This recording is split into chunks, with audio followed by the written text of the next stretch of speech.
Mesdames et messieurs, bonsoir et bienvenue dans la grande interview d'agence Acopa. Aujourd'hui, nous recevons sur notre plateau un invité très spécial et donc vous allez effectivement le voir et il va se présenter pour vous, chers téléspectateurs. Bonjour. Et bonjour. Bienvenue sur notre plateau. Merci.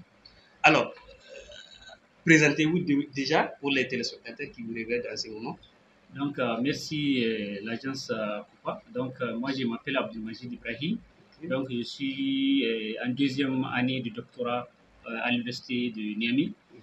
Donc, actuellement, je travaille sur une thématique sur la caractérisation du système risicole des bas-fonds dans la région du Tawa. Donc, actuellement, nous sommes à Tawa dans le cadre d'une présentation qu'on a fait avec les acteurs et partenaires de la région pour partager avec eux les travaux que nous sommes en train de faire actuellement. Alors, monsieur Abdelmajid, vous parlez des rizicultures. Tawa, c'est une région où la culture qui est en tout cas pratiquée pratiquement par la population, le plus souvent, c'est l'oignon. Alors, parlez-nous de cette en tout cas, thématique que vous décidez désormais d'aborder dans la région de Tawa, tout en sachant les obstacles que vous allez faire face. Parlez-nous de cette vraiment thématique. Oui. Donc, merci pour votre question. Moi, je vais dire que, vous savez, le riz, ce n'est pas le poisson qu'il faut chaque fois de l'eau.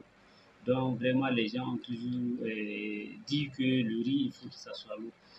Les bas-fonds de la région de Tawa, vraiment, ce qu'il faut noter, on a jusqu'à 168 mares semi-permanents et permanents dans la région de Tawa.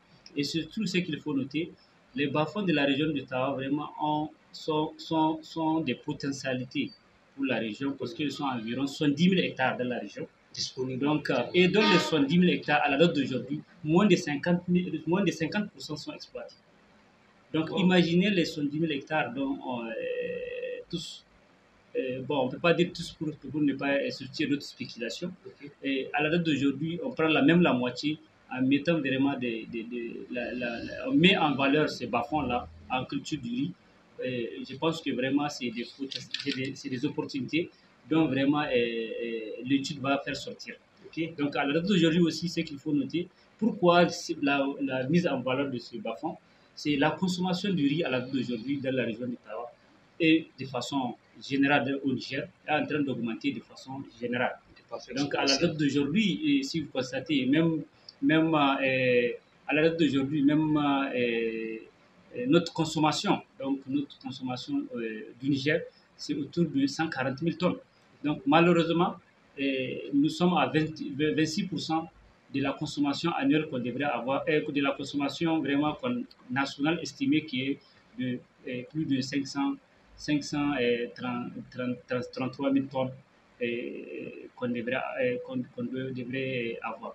Donc, uniquement même la région d'Ottawa, avec les potentialités d'hectares, avec la maîtrise technique et aussi les variétés améliorées, et en mettant la mise en valeur de ces bas-fonds, on pense qu'on peut arriver à l'autosuffisance alimentaire au Niger. Vous savez, tout le monde n'est pas technicien et vous parlez de bas-fonds. C'est quoi bas-fonds? Expliquez un peu. Mais en fait, ce qu'il faut noter, bas-fond, vraiment, c'est un endroit là où vraiment il y a de tenues d'eau. Donc, vraiment, c'est avec des ressources exploitées.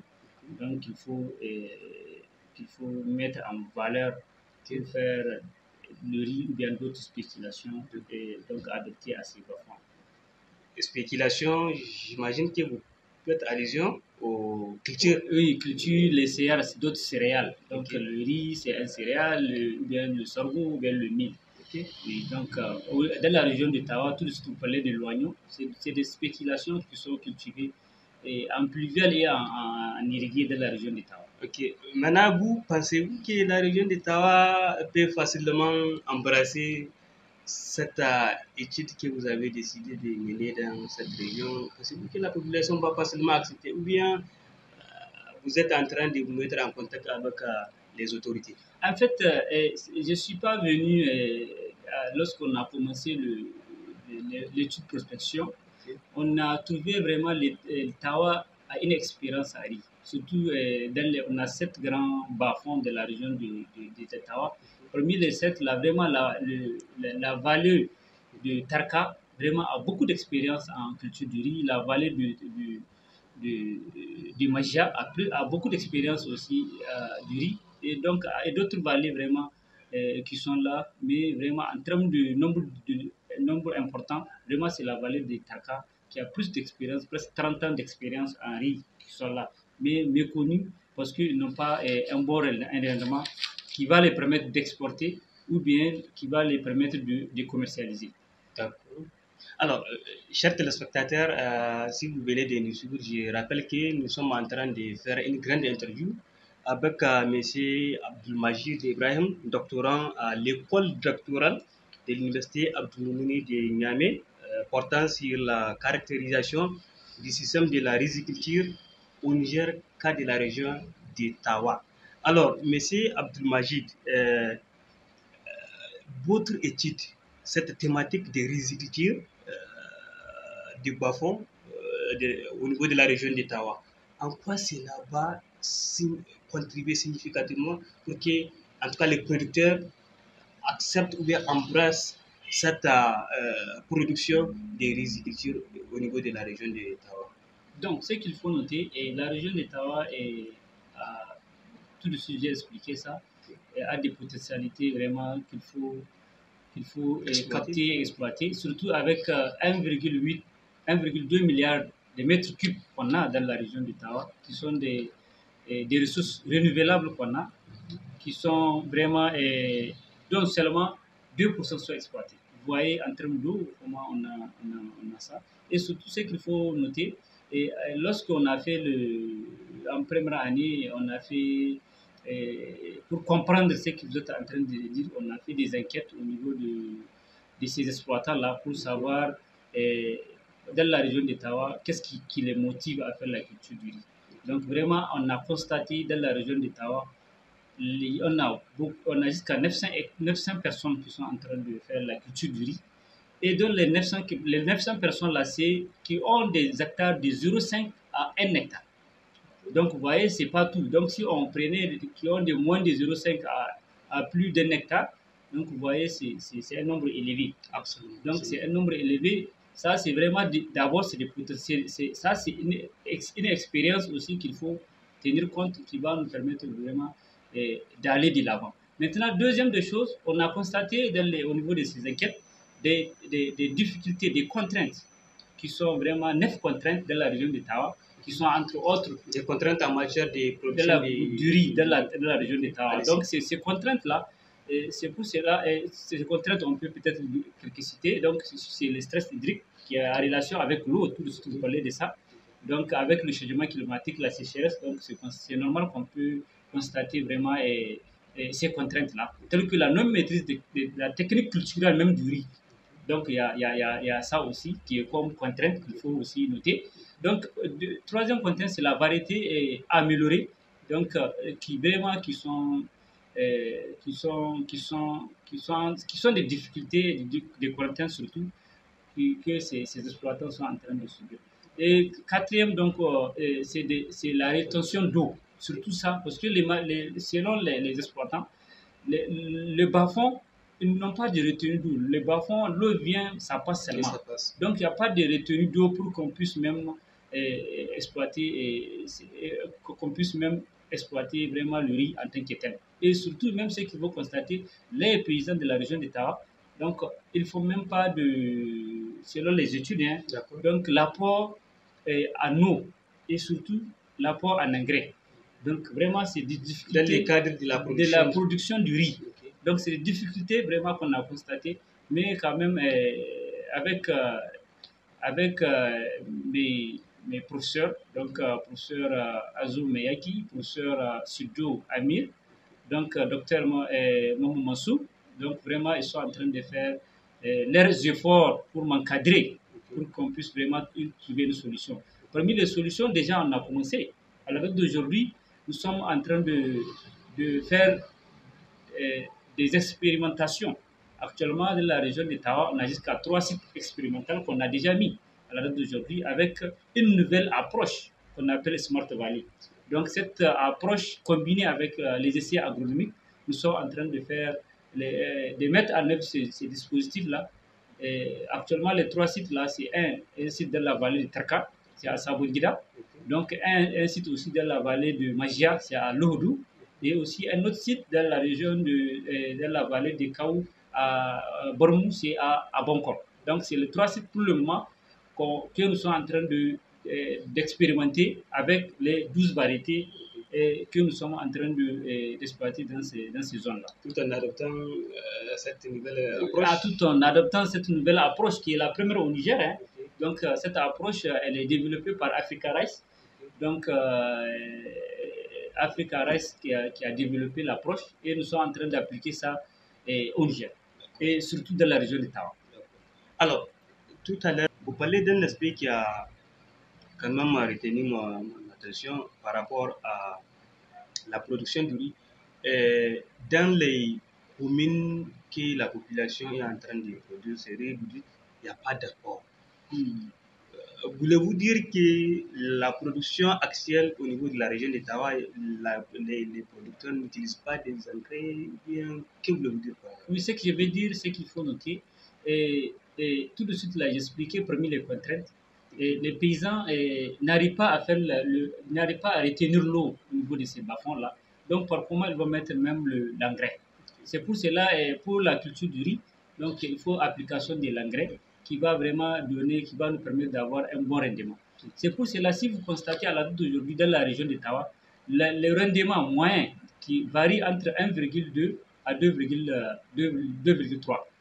Donc, au niveau de ces paysans. Okay. Donc, en appliquant, nous, on pense qu'en faisant les essais agronomiques, plus combinés avec Smart Valley, qui est vraiment une approche peu coûteuse pour ces paysans, qui met vraiment le paysan devant son site, qui va le permettre d'aménager. Ça va permettre vraiment aux paysans de retenir l'eau et c'est ça qui va lui permettre de faire l'apport en engrais. Alors, cette nouvelle approche, Smart Valley, parlez-nous un peu de ça parce que vous dites que c'est la première au Niger. Oui, c'est une approche développée par Africa Rice en 2001, donc qui a été expérimentée dans d'autres pays, le Nigeria, le Bénin, les autres pays, le Burkina. Donc vraiment, c'est venu au Niger. Donc, et c'est pour la première fois cette Smart Valley qui est en train d'être expérimentée au Niger et surtout dans la région d'État. Et surtout, cette approche, elle est participative. Donc, ça va permettre aux paysans de s'organiser donc, pour aménager leur propre champ. Donc, ça va les permettre de faire de retenue en faisant des diguettes. Donc, à part ça aussi, ça va les permettre de faire l'apport d'engrais. Je vous dis, si le paysan adopte cette approche qu'on appelle Smart Valley, il va doubler son rendement. Alors aujourd'hui, je vous ai expliqué, le rendement moyen de la région d'État, c'est 1,7 à 2,3. Donc, si le paysan adopte donc vraiment cette approche, il va doubler son rendement. Donc, c'est ça qu'il faut noter par rapport à l'approche. Mais ce que je vais dire, pour le moment, nous sommes en expérimentation. Donc, on ne peut pas confirmer vraiment le nombre de rendements à l'hectare donc jusqu'à présent. Mais quand même, je pense ultérieurement, ça va nous permettre vraiment de vous tous ces résultats-là. Quelles sont les difficultés que vous rencontrez alors? Bon, les difficultés vraiment, ce que je veux dire, grâce à l'État est en train de faire vraiment ses efforts dans le cadre vraiment de la sauvegarde et surtout à l'autosuffisance en riz au Niger et surtout dans la région d'Ottawa. Donc, à part ça, je vais vous dire, les difficultés que je peux dire vraiment, c'est lié au financement. Parce que actuellement, je vous ai expliqué, dans la région d'Ottawa, il y a 14 communes recensées, visitées, qui ont suivi des études de prospection, des enquêtes paysannes et aussi les expériences là que vous voyez que je suis en train de dire. Oui, tout ça là vraiment c'est... Les enquêtes, c'est dans le cadre de la production du riz ou bien... Oui, les enquêtes c'est dans le cadre d'identifier la motivation paysanne et leurs difficultés, les facteurs. Est-ce que vous voyez? Donc, c'est suite à ça, ça va nous donner vraiment une bonne base. Et surtout, ce qu'il faut noter, les enquêtes, avant les enquêtes, on a fait des études de prospection qui vont nous donner la base même des producteurs et exploitants, et les exploitants de la région d'Ottawa qui font le riz. Donc, après ça, on était parti pour faire les enquêtes. Tout ça, là, vraiment, c'est des fonds. C'est des fonds, c'est des ressources donc vraiment qui peuvent être des difficultés. Ok. Donc, pour nous, et surtout, si j'ai dit des ressources, il faut noter, tout ça, là, ce que je suis en train de faire, c'est comme si c'est moi-même qui finance. Jusqu'à présent, je n'ai pas eu un partenaire vraiment qui peut accompagner, peut-être en termes des essais agronomiques, ou bien la Smart Valley en tant que telle, qui est très peu coûteuse même pour un paysan. Donc, ou bien d'autres lignes ou bien d'autres activités du projet, du projet de thèse quoi, de vérité. Merci beaucoup, en tout cas pour toutes ces précisions. Chers téléspectateurs, je vous rappelle que nous sommes en train de faire une grande interview avec M. Abdelmajid, doctorant, en tout cas au niveau de l'école doctorale de l'Université Abdelmoun de Niamey, portant sur la caractérisation du système de la riziculture de bas-fonds au niveau de la région d'Ottawa. Alors, M. Abdelmajid, en quoi votre étude ou bien votre recherche va significativement, en tout cas va significativement améliorer la production du riz au niveau de la région d'Ottawa? Bon, d'abord, ce qu'il faut noter, l'intérêt, c'est vraiment d'abord l'intérêt scientifique, parce que dans la région d'Ottawa, il y a très peu d'études qui ont été faites, surtout, surtout au niveau du riz. Donc, il y a très peu d'études, donc ça, c'est d'abord scientifique. Deuxième des choses, c'est au niveau de l'État. Donc, ça va permettre à l'État de mieux décider sur les variétés et les variétés qu'il faut faire la vulgarisation et surtout cette approche qui est une approche moins coûteuse par rapport à d'autres aménagements. Donc vraiment ici ça va aider l'État donc à la prise de décision dans le cadre de la riziculture des bas-fonds, surtout de la région d'Ottawa. Alors, maintenant, est-ce que vous avez un dernier message à laisser à qui veut ou bien à qui détruire? Pour le dernier message, donc je tiens vraiment à dire que la production et la motivation des paysans de la région est en train de booster, surtout avec les actions très multiples dans le cadre de vraiment l'autosuffisance alimentaire par le CNSP. Donc, c'est ce que j'ai juste ajouté, c'est pour vous dire qu'à la date d'aujourd'hui, dans la région, il y a des paysans qui exploitent le riz à la hauteur de 8 hectares. 8 hectares. Donc, une seule personne, vous allez le trouver en train de faire le riz à 8 hectares. Donc, c'est pour vous dire que le dernier message que je lance un appel vraiment aux partenaires ONG, vraiment qui peuvent accompagner ces études-là, qui sont vraiment utiles pour la population, utiles pour les vulnérables, utiles pour l'État et surtout utiles pour la science.